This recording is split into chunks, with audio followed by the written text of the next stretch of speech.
محمد سے وفا تو نے تو ہم تیرے ہیں، یہ جہاں چیز ہے کیا لوح قلم تیرے ہیں۔ میرے پیارے آقا علیہ الصلوۃ والسلام کی شان مبارک میں بے حد معجزات ہیں، لیکن جو معجزہ میں آپ کے سامنے آج بیان کروں گی وہ معجزہ بے حد دلچسپ ہے۔ ایک دفعہ پیارے آقا علیہ الصلوۃ والسلام کہیں پہ تشریف لے جا رہے تھے تو سامنے سے ایک دیہاتی آتا ہوا نظر تو دیکھ کے کہنے لگا کہ یا رسول اللہ صلی اللہ علیہ وآلہ وسلم، آپ اللہ کے نبی ہیں؟ تو آپ علیہ الصلوۃ والسلام نے فرمایا کہ جی میں اللہ کا نبی ہوں اور آخری نبی ہوں، میرے بعد کوئی نبی نہیں آئے گا۔ تو پھر وہ کہنے لگا کہ نبی تو معجزات لے کے آتے ہیں، اللہ پاک انہیں معجزات دے کے بھیجتا ہے، وہ تو معجزات لے کے آتے ہیں، آپ مجھے کوئی معجزہ دکھائیں۔ تو آپ علیہ الصلوۃ والسلام نے فرمایا کہ میں معجزات لے کے نہیں، میں تو معجزہ بن کے آ گیا ہوں، تم جو بھی معجزہ کہو گے میں تمہیں دکھا دوں گا، تم بتاؤ تمہیں کیا معجزہ دیکھنا ہے۔ تو ابو جہل تو ہر دفعہ تیاری کر کے آتا تھا کہ میں یہ معجزہ کہوں گا، اب اس نے تو آتے ہوئے دیکھا اور کہنے لگ گیا کہ میں معجزہ دیکھوں گا۔ تو آپ علیہ الصلوۃ والسلام نے فرمایا کہ تم جو معجزہ کہو گے میں تمہیں وہی معجزہ دکھاؤں گا۔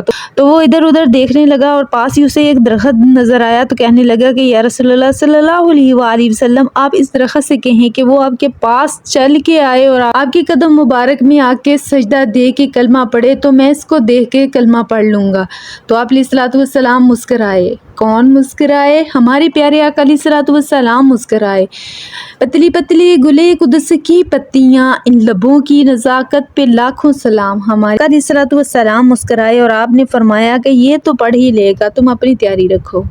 تو اس نے کہا ٹھیک ہے پھر آقا آپ دکھائیں نا مجھے معجزہ۔ تو آپ علیہ الصلوۃ والسلام نے فرمایا کہ میں نے اسے نہیں کہنا کہ میرے پاس آؤ، تم جاؤ اسے میرا پیغام دے کے آؤ کہ یہ میرے پاس آئے۔ آپ علیہ الصلوۃ والسلام نے فرمایا اگر میں نے اسے بلا لیا پھر بھی تمہیں یہ شک ہوگا کہ ہم کوئی جادو ہوگا، تم خود جا کے کہو اور تمہارے کہنے پہ وہ یہاں آئے گا۔ تو وہ کہنے لگا آپ اللہ کے نبی ہو، آپ کے کہنے پہ آئے گا، میں تو عام بندہ ہوں، میرے کہنے پہ تو کبھی نہیں آئے گا۔ آپ علیہ الصلوۃ والسلام نے فرمایا کہ اگر تم خود جاتے کہنے تو واقعی نہیں آنا تھا، اب تجھے میں کہہ رہا ہوں تو تم جاؤ اسے کہو کہ وہ میرے پاس آئے اور آ کے میرا کلمہ پڑھے۔ تو دیہاتی جب آقا علیہ الصلوۃ والسلام کا پیغام لے کے اس درخت کے پاس پہنچا نا تو اس کی لمبائی کو بھی دیکھ رہا ہے، اس کی چوڑائی کو بھی دیکھ رہا ہے اور سوچنے لگا کہ واقعی یہ درخت آقا علیہ الصلوۃ والسلام کے پاس جائے گا۔ تو جب اس نے پیغام دیا نا تو درخت نے خوشی کے مارے سجدہ کیا کہ مجھے آقا علیہ الصلوۃ والسلام بلا رہے ہیں، اللہ کے محبوب بلا رہے ہیں۔ دیکھیں نا کہ اگر آپ کو آقا علیہ الصلوۃ والسلام کے دربار کی حاضری کا بلاوا آ جائے تو آپ کو کتنی خوشی ہوگی۔ تو یہی حال اس درخت کا تھا، اسے سمجھ آ گئی کہ مجھے کون بلا رہا ہے۔ اس انسان کو انسان ہو کے اس وقت سمجھ نہیں آئی، مگر اس درخت کو سمجھ آ گئی کہ مجھے کس کا بلاوا آیا ہے۔ درخت نے سجدہ کیا اور سجدہ ریز ہو کے جب آقا علیہ الصلوۃ والسلام کی طرف دوڑا نا تو دیہاتی کہنے لگا کہ مجھے بھی ساتھ لے کے چلو نا۔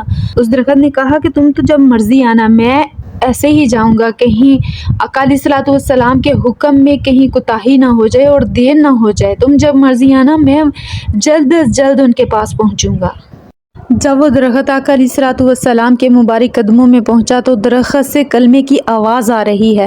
تو آپ علیہ الصلوۃ والسلام نے فرمایا کہ اب تمہارا کیا ارادہ ہے؟ تو وہ کہنے لگا جی میں ضرور پڑھوں گا کلمہ، مگر آپ اسے فرمائیں کہ یہ واپس اسی جگہ پہ جائے، میں اسے دیکھ کے نہ پھر کلمہ پڑھوں گا۔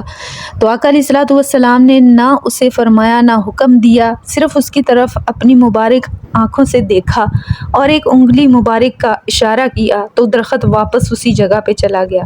اور جب وہ درخت اپنی جگہ پہ لگ گیا تو ایسا لگ رہا تھا، وہ اپنی شاخوں کو ایسے لہرا رہا تھا جیسے باقی درختوں کو کہہ رہا ہو کہ آؤ درختوں میرا طواف کرو، دیکھو میں کس سے مل کے آیا ہوں، میں دو جہاں کے والی سے مل کے آیا ہوں۔ سرو آزاد حران کھلوتا، پیر زمین اچ گڈے، اونچا ہو رستہ ویکھی میرا یار کتوں سر کڈے۔